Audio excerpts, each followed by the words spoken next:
हमारे YouTube channel Lord Krishna वचन में आपका हार्दिक स्वागत है।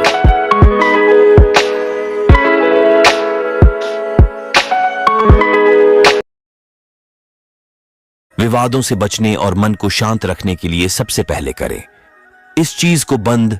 जीवन में हर जगह आपको कठोरता मिलेगी, लेकिन यह आप पर निर्भर करता है कि जीवन के मूल्यों को समझने के लिए आप उनका सामना कैसे करते हैं। जीवन के हर निर्णय को यह समझकर लेना चाहिए कि कहीं ये निर्णय किसी दूसरों को तो नुकसान तो नहीं पहुंचा रहे। देखिए, जीवन को बदलने वाला है एक अच्छा विचार। दोषारोपण एक मानसिक बीमारी है जिससे अक्सर चाहने पर भी हम अपना बचाव नहीं कर पाते और उसके जाल में बुरी तरह उलझ जाते हैं। कांटा चुभने पर कांटे को दोष क्यों? वह तो अपनी सही जगह स्थित था। पैर तो हमने रखा, हाथ तो हमने लगाया। वास्तव में जब हम दोष दूसरों के सिर पर मढ़ते हैं तो कई क्रियाएं एक साथ होती हैं। सर्वप्रथम यह कि दोष दूसरों पर मढ़ते ही स्वयं अपनी दृष्टि में हम दोष मुक्त हो जाते हैं और दोष दूसरे पर आ जाता है। फिर जब दोषी सामने होता है तो हम फौरन स्वयं को सामने वाले से योग्य और श्रेष्ठ मान बैठते हैं।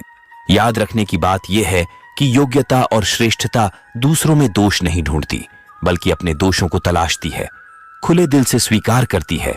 यही स्वीकार हमें आत्म सुधार का अवसर देता है और श्रेष्ठता के द्वार स्वयं खुल जाते हैं।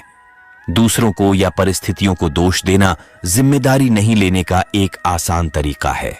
महत्वपूर्ण बात किसी को किसी चीज के लिए दोषी ठहराना नहीं है, बल्कि यह पता लगाना है कि त्रुटि का कारण क्या है। सफलता और असफलता जीवन के साथ चलती है। कुछ कामों को करने से यदि हमें सफलता मिलती है तो कुछ को करने से असफलता का स्वाद भी चखना पड़ सकता है। लेकिन इसका मतलब यह नहीं कि हम अपनी असफलताओं का ठीकरा दूसरों के सिर पर फोड़ने लगें। यह ठीक है कि कई बार दूसरों की गलतियों के चलते चीजें बिगड़ती हैं। फिर भी अगर हमारी प्राथमिकता कामों को पूरा करना और चीजों को ठीक करना है तो हमें दोषारोपण की आदत से बचना चाहिए। जीवन में आगे बढ़ने के लिए हमें दूसरों से टकराने के बजाय अपने गंतव्य पर ध्यान रखना चाहिए। हमें तो बस रास्ते में आने वाली बाधाओं को पहचानना है और फिर क्या किया जाए, उनसे कैसे निपटा जाए, यह विचार करना है। अवरोधों के सभी चेहरे नकारात्मक नहीं होते। कुछ मामलों में तो वे हमारे शिक्षक होते हैं।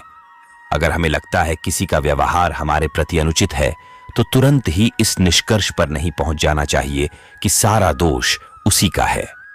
अपने आप पर भी विचार करना चाहिए। हर किसी को अपनी प्रशंसा प्यारी लगती है और व्यंग्य आलोचना सभी को अप्रिय है। दूसरों के प्रति कोई भावना बनाने से पूर्व अपना भी दोष दर्शन करना आवश्यक है। जब हम अपने को ही सर्वथा सही मानकर दूसरों को गलत मानते हैं तो सबसे बड़ी भूल करते हैं।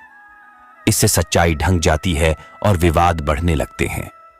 अपनी रुचि भिन्नता को ध्यान में रखते हुए दूसरों की इच्छा सहन करनी चाहिए।